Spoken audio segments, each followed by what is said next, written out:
world that nature has to offer in one lifetime. What a dream! To travel freely into the home of the wild ones, to live with them, to become so accepted by them that they hardly notice that you're there. That is not only my dream, that's my goal. I'm wildlife photographer Bill Porter, and I'll take you there. I walked on the mountain and down by the sea.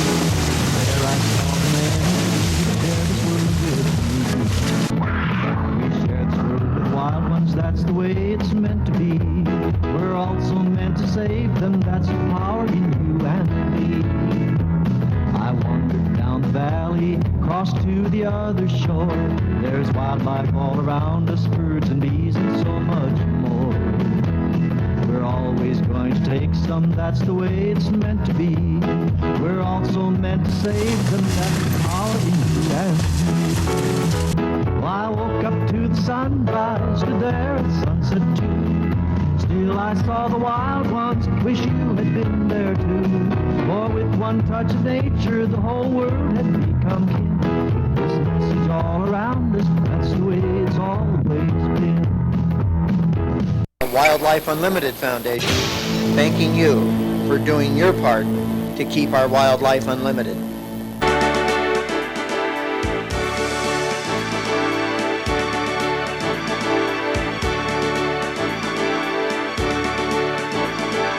I'm wildlife photographer Bill Porter, and I'll take you there. Sometimes they're cute. Sometimes they're beautiful.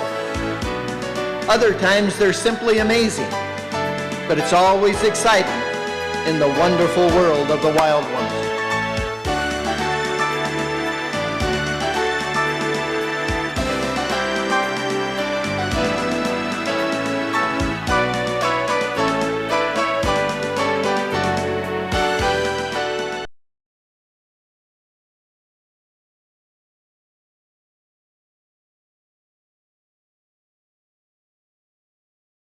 To live with them, to become so accepted by them that they hardly notice that you're there.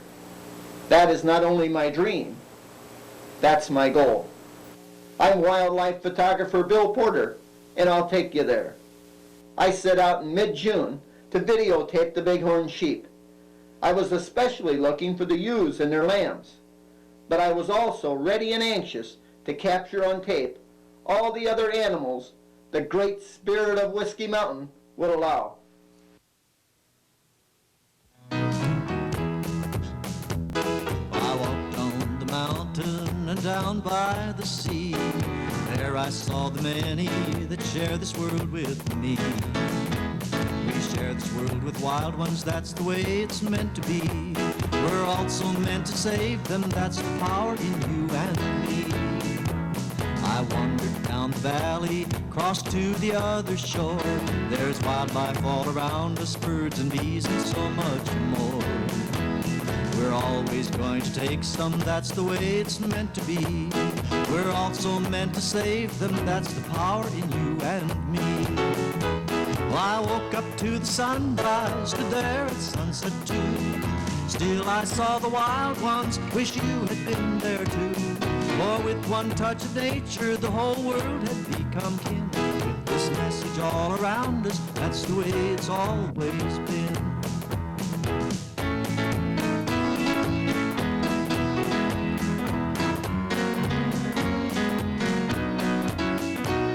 We need to take some pleasure, for it's only ours to borrow. Take stock of this wild treasure for the children of tomorrow. I woke up to the sunrise, stood there at sunset too. Still I saw the wild ones, wish you had been there too. For with one touch of nature, the whole world had become kin. With this message all around us, that's the way it's always been. With this message all around us, that's the way it's always been. I've seen a lot of animals along the road, but to get off of the road and join them, Come on. Easy to watch and videotape them Attaboy. doing what they do Back 'em up. when people Come are on. not Back around, up. Attaboy. That's the And challenge in my Geez, Geez, life. Frank, how long ago did you get in here anyway? I got in last night, Bill. I really had a good trip. This Well, you trip, must have like made fast so many time. others that I've been Yeah, on, I had a started chance to out sit months down in ago with a restaurant phone last night call. For a while. An interesting story I'll have to tell you about later. Geez, you're always getting them stories. Yeah. Say, Dan, what's the weather going to be like anyway? Probably gonna be pretty hot. They're forecasting for some warm weather this whole week. How far back in are we going? Probably a couple of miles. We'll be up in quite a ways.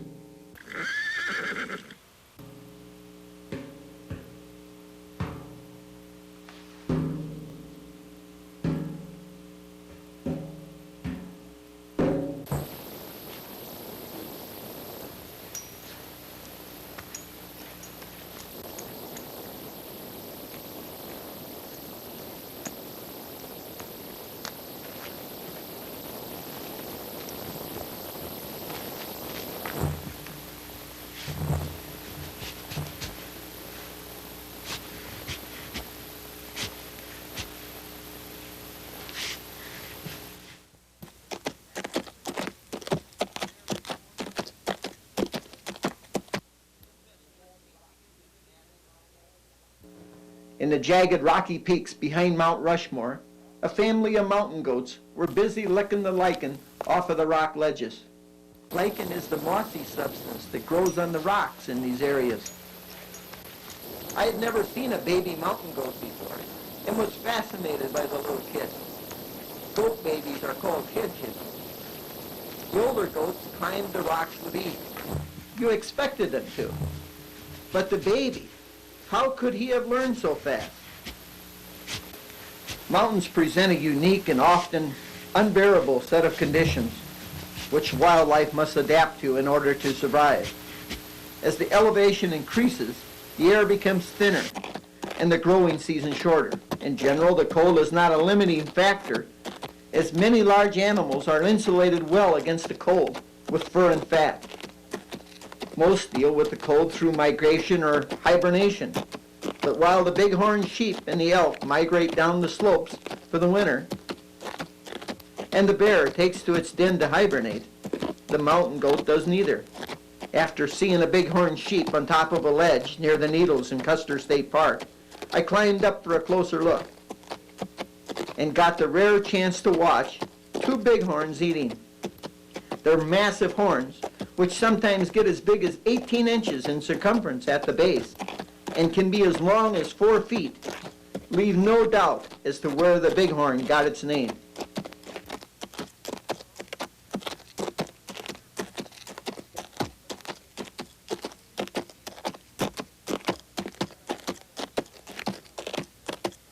So as I traveled these last few miles, I stopped from time to time to watch and videotape some of the antelope, pronghorns if you prefer, that live in the sagebrush areas on the bottom of Whiskey Mountain. Some of them were testing their strength, but no serious fighting this time of year. Did you ever feel a presence? That feeling of being watched? You know, when those little hairs on the back of your neck start to stand up, and even when you can't see what's there, you know something is watching, but you just can't locate it. Well, that's the way I felt as we rode up the slopes of Whiskey Mountain.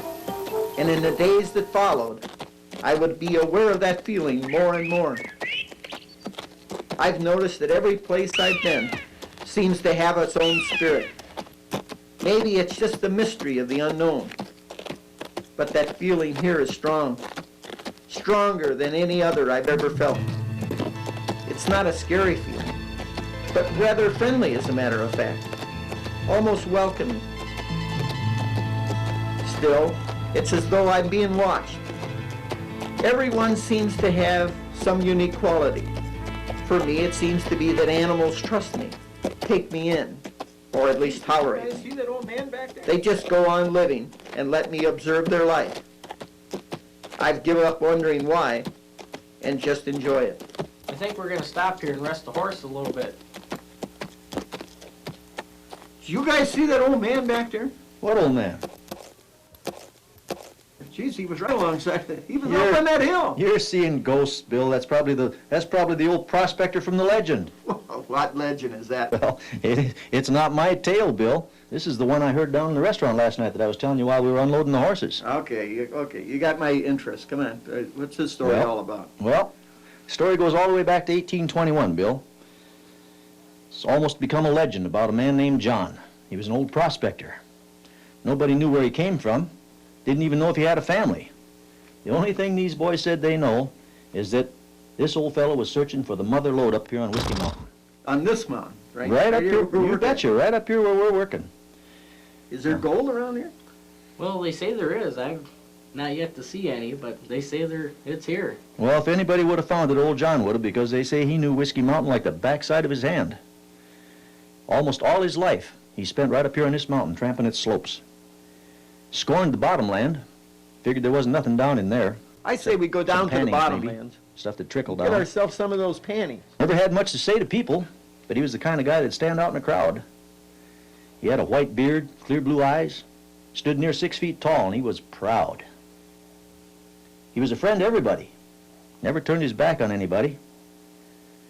A lot of people down here offered him a home, the legend says, but he scorned every one of them. Because he didn't prefer anybody else's table. He'd live up here in the mountains out of a tin can, eating beans or whatever. He spent all his time walking alone. His main thoughts were of this mountain, searching for that gold and old Mabel. Well, I don't care what you say. The guy he's probably looking for some of those leftover panties. Staters going, and makes you think the whole time you're up in the mountains, you watch your back, oh. Especially with that feeling all the time. You no matter where you are, you kind of get that feeling something's watching you in a strange place. Kind of an eerie feeling. Well, I still say you saw the old prospector. Well, be that as it may, but I'm going to go over the ridge over here, and I'm going to see if I can see some other animals, or maybe I'll see that old legend again, Frank. I'll bet you will. Well, while you're doing that, I'm going to go up the other way and see what I can spot. How long we got here, anyway? Well, I figured we'd try to meet back here in about 2 hours or so. Okay, we're not that far from the main camp. Yeah, we're then, huh? not too far. Okay, good. Well, you keep thinking about it, because, boy, there's a lot more to this story, Bill. And when I get done telling you, you'll be a believer. Okay, we get in camp, you can tell us some more. See you guys later. It's a female moose. A cow laying there. Funny it took me so long to pick her out. I wonder if she's alone or if she has a calf. This old burnoff is like a box canyon. If I moved around to the other side and down, I could get a better look. Wrong babies, but they sure are cute. Coyotes are prevalent throughout most of North America. There must be more in the den. Coyotes usually have 6 to a litter. These pups will grow up fast. By fall, they'll look almost full grown. And by spring, they'll be mature. There she is. But she's moving away. She does have a calf. This is a photographer's dream. A moose cow and her calf eating in the wood setting. Usually you can see them in or by water. They're easier to spot and get close to there. But this, in the woods, the moose is the largest member of the deer family. The bull moose may grow to be 10 feet in length, plus a short tail, and stand more than 7.5 feet high at the shoulders. They can weigh up to 1,800 pounds. This little calf has a lot of growing to do over the next 2 years until it becomes an adult.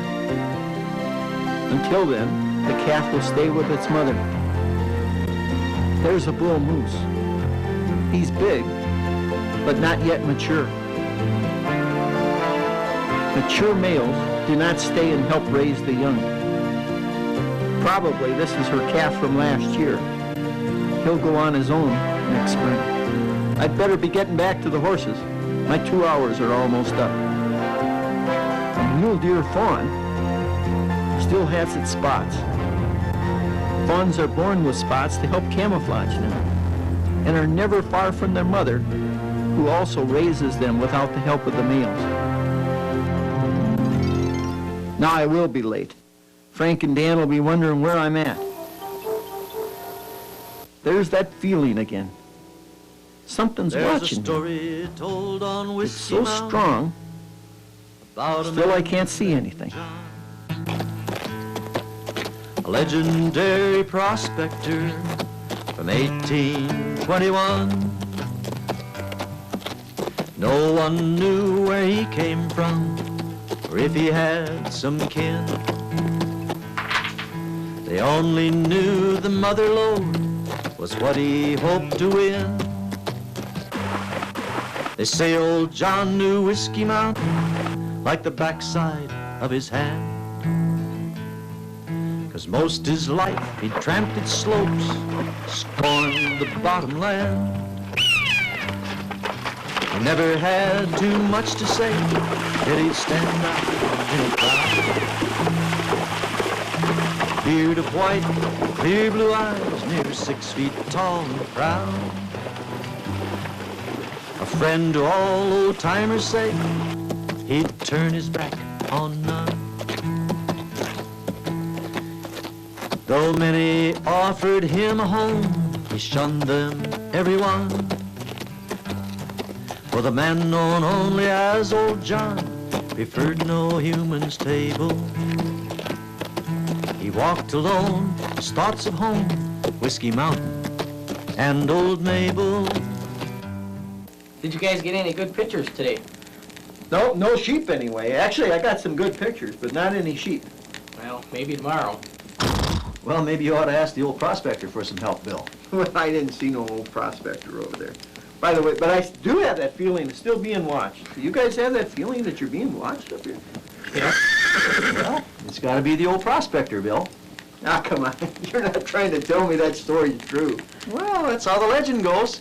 You know, you might believe it or not, but you can decide for yourself. I'll tell you right now, I ain't gonna believe it, but I really am interested in the story. You know, it's been bothering me all afternoon. Who in the world's old Mabel? Is this guy's wife or his girlfriend that he's dragging around these mountains? Nope, the joke's on you, Bill. Mabel is a burro. Oh, jeez. But she meant a lot to John. Story goes that she'd saved his life. She'd fought and killed a grizzly bear. And that must have been really a sight to see. I guess a mule and a grizzly bear? Jeez. Come on, Frank. Well, what in the world was old John doing by this time? Just running off or what? No, unfortunately, Bill, when that grizzly jumped out, old John tried to jump to the side. He twisted his ankle on a rock and he fell and he hit his head. He was out of it. Knocked him out cold. So that old grizzly, he jumped on Mabel, Bill, chewing away at her head. They said that he dang near ripped off one of her ears. And that later it healed, but always after that kind of flopped, half dead. How big you trying to say that this burro was, for crying out loud? This must be about as Nope. big as this legend that Nope, you she got only going stood here, about or 5 hands maybe, tall, Bill. Paul Bunyan's blue ox, huh? Well, the joke is, Bill, that Mabel was a little burro. She only stood about 5 hands tall. But you know, you can be a giant sometimes when your back's against the wall. With a loaded pack on her back and all them clanging pots and pans, she'd scared that old grizzly bear. He'd turn around and ran. But you know, and Dan knows, and I know that running on a mountain trail just makes no sense at all. 1,000 feet to the rocks below, Mabel watched him fall. It's a good story, Frank, but I think we better get some sleep. It's going to be a hard day tomorrow. We're going to start up in the same area as Dan, or you want to go a little higher? I would say we go a little bit higher if you want to get the bighorn. Well, that's what I'm looking for. We got to find those kids. Well, I'm going to turn in, guys, but you get yourself a lot of rest, and you keep that story in mind, Bill, because the legend gets better and better. Well, I think you'll probably help me tomorrow. I'll just look up the old prospector and we'll find them sheep right away in the morning. Good night. Good night. Out here in the wild, life's process goes on day and night. I like to get out before the sun comes up, especially if the moon is near full, and watch the predators of the night. Cougars, hunt mostly at night, hunting the late evening hours and the early morning hours as well. Although they hunt alone, other predators, as well as other cougars, often find and help themselves to the remains of their kill. I hear the coyotes as they wait their turn. I knew it. All I had to do was wait, and the coyotes would show up. With their keen sense of smell, they would rather scavenge leftovers than actually hunt. But they are as well. I'd better keep on moving up this rocky ledge. There should be bighorns up there on the plateau above me. Spring is so full of life and wonder. I wish I had time to stop and watch this mating dance of the grouse. My guide nicknamed it the Whiskey Mountain Shuffle, but I have to get up to that plateau above me and find those sheep.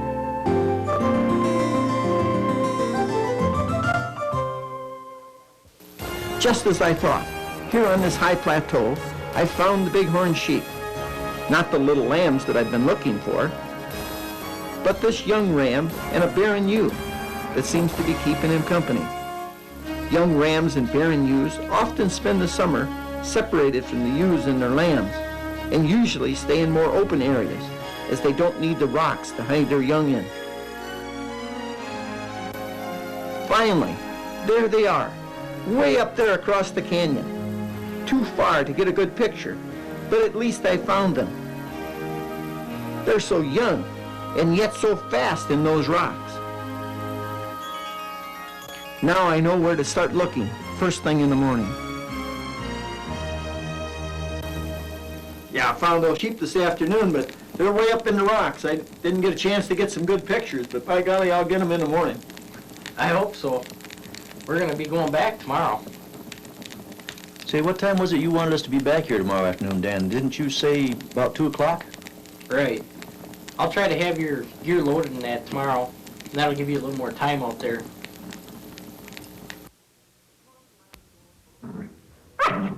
As long as I was going close by the coyote den that I'd found a few days ago, I had to stop and take another look. The male, which helps gather food and raise the pups, was there with the pups. Coyotes usually don't make a den. They would rather take over an old den that was made by another animal.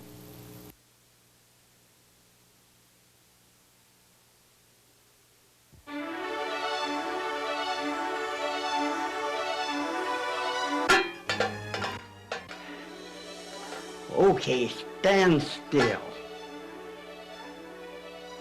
Now, I've had about enough of this. You might be my buddy and all that.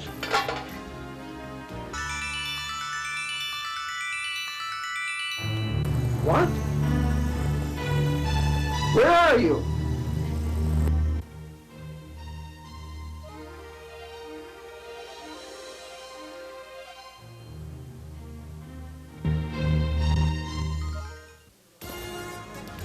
There's the ewes, and their lambs are with them. They're using the scrub pines for cover. I can finally get close to them.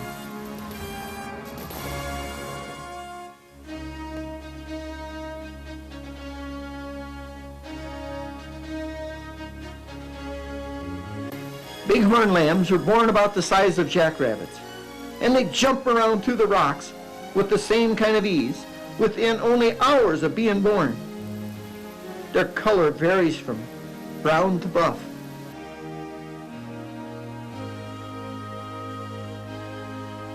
Once numerous from the mountains of Southern California to northern Mexico, they have become extinct in many areas, such as the Bighorn Mountains, which got their name because of the large numbers of bighorns there. Today, the bighorns have been reintroduced into the Bighorn Mountains and are doing well.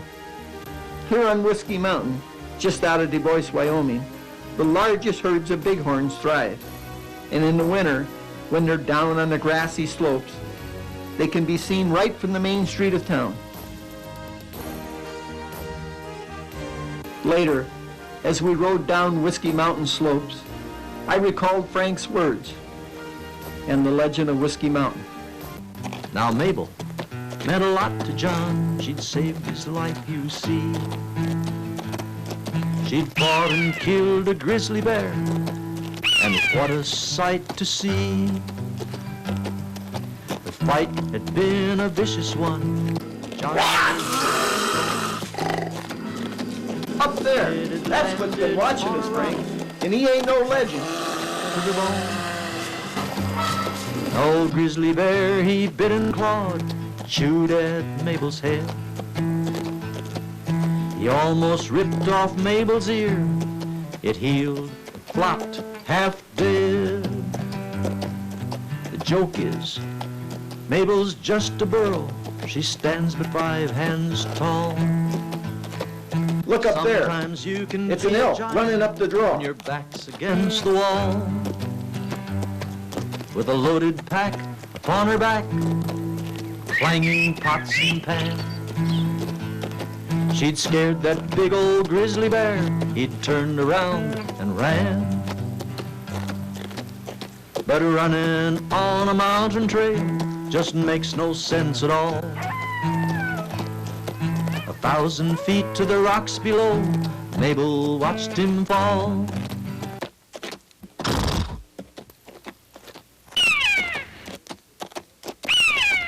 Well, it's been a great trip, Bill. Looks like everything's well that ends well. Boy, it is when you get great pictures like that. I got real close to those babies.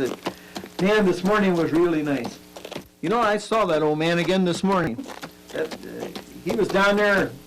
I tried to get a little closer to him, tried to get his attention, as a matter of fact. I was going to talk to him, prove to you it wasn't a legend, but when I went around the corner to get a little closer to him, he wasn't there, and that's where I found those sheep. So I got so involved in the sheep that I forgot all about him. Yeah, but you can bet the old man knew you were there. You know, I never did see him later. Who do you really think he is, anyway? You guys still don't believe the legend, do you?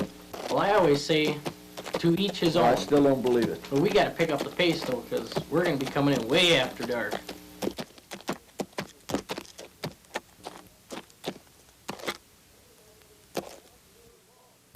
Frank and I is going to be back up in the early fall, Dan. Well, I'll be guiding hunts by that time, Bill. Well, you'll be able to still take us in? Well, I'll make time. I sure hope so, Dan, because recording the animals the way Bill does means a lot to the future, both theirs and ours. You know, maybe at that time I'll get to tell you fellows more about the legend, and then you'll believe. No wonder they call you a dreamer, Frank. Follow the saga of Whiskey Mountain, with the return to Whiskey Mountain and the legend of Whiskey Mountain, as I learn the rest about the legend and explore more on Whiskey Mountain. There's a story told on Whiskey Mountain about a man named John, a legendary prospector from 1821.